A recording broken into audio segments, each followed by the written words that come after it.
नमस्कार दोस्तों, daily digest YouTube channel पर आपका स्वागत है। चलिए शुरू करते हैं। जल्द मिलने लगेंगे मेड इन इंडिया लैपटॉप व पीसी। ये 23 कंपनियां पहले दिन से मैन्युफैक्चरिंग शुरू करने के लिए तैयार।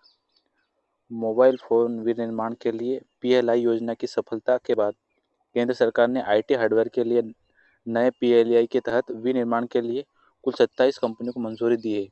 योजना के तहत सभी कंपनियां चरणबद्ध तरीके से आईटी हार्डवेयर मैन्युफैक्चरिंग में 3,000 करोड़ रुपए का निवेश करेगी। चुनी गई कंपनियों में डेल, एचपी, फ्लेक्सट्रॉनिक्स और फॉक्सकॉन जैसे नाम शामिल हैं।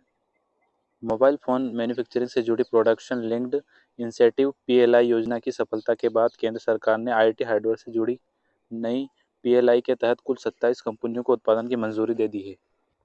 भारत में बनेंगे लैपटॉप और पीसी।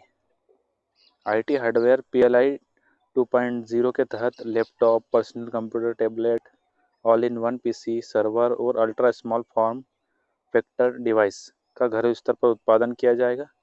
इसके साथ ही made in India laptop PC की मैन्युफैक्चरिंग का रास्ता साफ हो गया है। 23 कंपनियां पहले दिन से मैन्युफैक्चरिंग शुरू करने के लिए तैयार। केंद्रीय इलेक्ट्रॉनिक्स और आईटी मंत्री अश्विनी वैष्णव ने शनिवार को चयनित कंपनियों के नामों की घोषणा करते हुए कहा कि कुल 27 में 23 यानी 95% कंपनियां पहले दिन से मैन्युफैक्चरिंग करने के लिए तैयार। वही शेष 4 कंपनियां 90 दिनों के अंदर मैन्युफैक्चरिंग शुरू कर देगी। उन्होंने बताया कि योजना के तहत सभी कंपनियां आईटी हार्डवेयर मैन्युफैक्चरिंग पर चरणबद्ध तरीके से 3,000 करोड़ रुपए का निवेश करेगी। 23 कंपनियां पहले दिन से मैन्युफैक्चरिंग शुरू करने के लिए तैयार। चयनित कंपनियों में डेल, एचपी, फ्लेक्सट्रॉनिक्स और फॉक्सकॉन जैसी कंपनियों के नाम शामिल हैं। सूची में कुछ बड़ी कंपनियों के नाम शामिल न होने पर केंद्रीय मंत्री ने कहा कि कुछ लोग मूल्यांकन कर रहे हैं और अपनी योजनाएं बना रहे हैं। ये सिर्फ समय का सवाल है। हालांकि उन्होंने किसी की कंपनी का नाम नहीं लिया। चयनित में घरेलू और वैश्विक कंपनियां शामिल हैं। भारत खुद को मैन्युफैक्चरिंग पावर हाउस के रूप में कर रहा है स्थापित। सरकार ने इस योजना को ऐसे समय मंजूरी जब भारत दिग्गज वैश्विक हार्डवेयर निर्माता कंपनियों को नीतिगत और अन्य प्रोत्साहन योजना के जरिए लुभा रहा है और खुद को हाईटेक मैन्युफैक्चरिंग के लिए वैश्विक पावर हाउस के रूप में स्थापित करने के लिए प्रयास कर रहा है। सरकार ने इसी वर्ष दी थी नई पीएलआई को मंजूरी। केंद्रीय कैबिनेट ने आईटी हार्डवेयर के लिए इसी वर्ष 17 मई को पीएलआई 2.0 को मंजूरी दी थी। योजना के तहत मैन्युफैक्चरिंग करने वाली कंपनियों को 17,000 करोड़ रुपए का प्रोत्साहन दिया जाएगा। यह योजना कुल 6 वर्षों के लिए होगी। केंद्रीय मंत्री ने बताया कि योजना के तहत 3.5 लाख करोड़ रुपए के उत्पादों की मैन्युफैक्चरिंग की जाएगी। 2 लाख लोगों को मिल सकता है रोजगार। इससे कुल 2 लाख लोगों को रोजगार मिलने का अनुमान है। इसमें 50,000 को प्रत्यक्ष और 1.5 लाख लोगों को अप्रत्यक्ष रूप से रोजगार मिलेगा।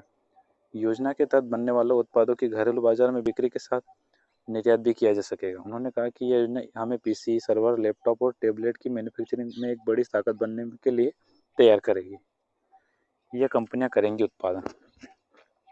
Del International Services India Private Limited, Rising Stars Hitech Private Limited, HP India, Flextronics Technologies, Padget Electronics, Sojo Manufacturing Services, VVDN Technologies, Goodworth Electronics, Neolink Telecommunication, Syrma SGS Technology, Bhagwati Products Limited, Netweb Technologies, Genus Electronic, Sahasra Electronics Solutions, हैंगसाइन Technosoft, रॉयड Labs, Small Electronics, Mega Networks, प्लेमेस Solutions, HBS Tech, Panache Digital Life, RDP Workstations, कैनेट Electronics Manufacturing, INP Technologies, Optimus Technologies, IT limited और Suncorp industry से शामिल है। धन्यवाद।